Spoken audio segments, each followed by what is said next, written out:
ఆంధ్రలో ఏం జరుగుతోంది? మొత్తం 6,674 స్కూళ్లలో అసలు విద్యార్థులకు టాయిలెట్ లేవు.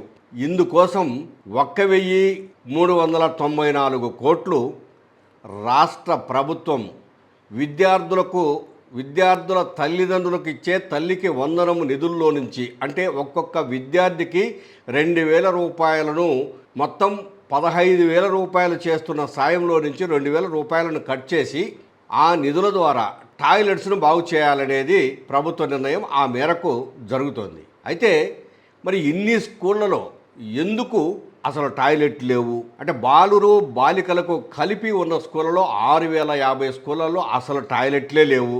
ఇంకా కేవలము బాలికల స్కూళ్ళలో 624 స్కూళ్ళకు సంబంధించి టాయిలెట్ లేవు. టాయిలెట్స్ లేకుండా చిన్నపిల్లల నుంచి ఇంటర్మీడియట్ వరకు ఎలా స్కూలుకు వెళ్ళాలి? అక్కడ 1కి వచ్చినా 2కి వచ్చినా లేదు, బాలికలకు ఏదైనా ఒక చిన్న సమస్య వచ్చినా, డ్రెస్సు చేంజ్ చేసుకోవాల్సి వచ్చినా, కనీసము హైజీనిక్గా స్టూడెంటు ఉండాల్సి రావడానికి అవసరమైనటువంటి టాయిలెట్ బాత్రూమ్స్ ఎందుకు లేవు? అందులో కనీసం ఒక వాష్ బేసిన్ అయినా లేని స్కూళ్ళు కూడా ఉన్నాయి. ఈ విధంగా స్కూల్స్ ఉండడం వలనే అటువంటి స్కూళ్ళలో విద్యార్థుల సంఖ్య భారీ స్థాయిలో తగ్గుతుంది. వాళ్ళు ప్రభుత్వ స్కూళ్ళలో చేరకుండా ప్రైవేట్ స్కూల్స్కు వెళ్ళిపోవడానికి నిర్ణయించుకున్నారు. ఈ విధమైన విధానాలు మారాలి. ప్రభుత్వము ఇంత డబ్బు పెట్టుకొని ఎందుకు టాయిలెట్స్ను కొత్తవి నిర్మించలేదు, ఉన్న వాటిని బాగు చేయట్లేదు? అక్కడ ఉన్నటువంటి ఆ టాయిలెట్ పని వాళ్ళు ఎందుకు పని చేయడం లేదు? వాళ్లకు కనీసం 5,000 పైన ప్రతి నెల జీతం ఇచ్చి పెట్టుకుంటున్నారు. ఉదయం కొంత టైం మాత్రమే వచ్చి టాయిలెట్స్ క్లీన్ చేసి పోవడానికి కూడా కుదరని పరిస్థితుల్లో ఉన్న వాళ్ళని ఎందుకు పెట్టుకోవాలి?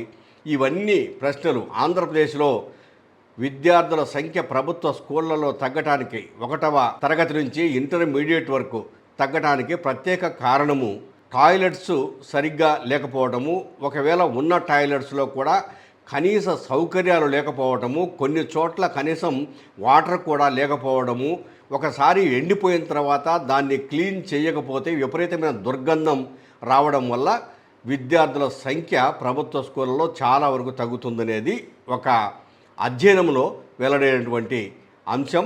అసలు ఈ అంశానికి సంబంధించి ప్రత్యేకంగా ఏఐఎస్ఎఫ్ ఆంధ్రప్రదేశ్ రాష్ట్రంలో ఒక సర్వే చేసి ఈ సర్వే రిపోర్టును భారత కమ్యూనిస్ట్ పార్టీ రాష్ట్ర కార్యదర్శి జి ఈశ్వరయ్యకు అందజేసింది.